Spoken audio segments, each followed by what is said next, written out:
Brian Martin, a local journalist and historian, has devoted part of his life to researching the past of London and southwestern Ontario.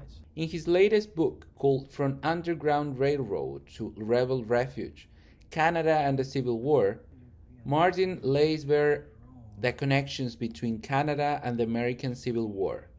Among the things he discovered is that London was a refuge for families with a dark past.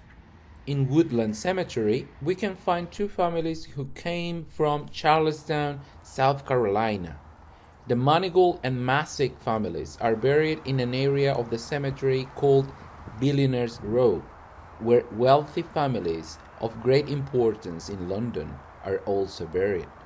Alexander Massick and Gabriel Manigault, who were related through marriage, both were legislators in the South Carolina legislature, which voted unanimously in December of 1860 to secede from the Union. And that was one of the triggers for the beginning of the Civil War. At the end of the war, both families left their native Charlestown and their large areas of land where they had rice plantations and many slaves to finally head north. In London, they found their new home since 1869. The houses where they live are still standing. According to London directories from that time, both families registered their addresses in 1872. The first house where the Manigault family stayed when they arrived in London is located at 300 Piccadilly Street. Shortly after, the family moved to their new house at 808 Waterloo Street, where later the brothers Alexander and Edward Massick also lived.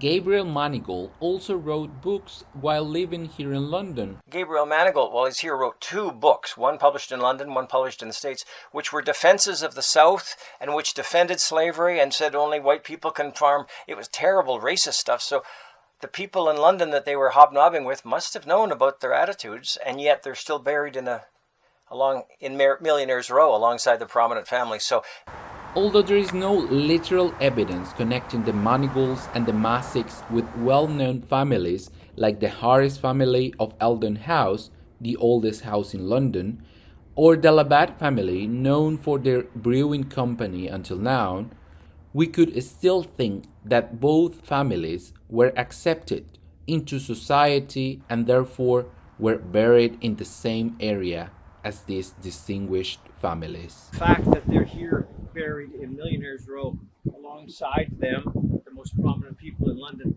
suggests to me that they were accepted by them to the extent that they felt comfortable being buried in this particular section. History is not just made up of heroes and villains, or good or bad people. History is built from experiences, events, and all the people who are part of the past. In this way, we better understand the present and evaluate what the future will bring for us. We just have to investigate what's around us. Who knows, maybe in any corner of London we can find another great story from the past. From FNN, I am David Gomez.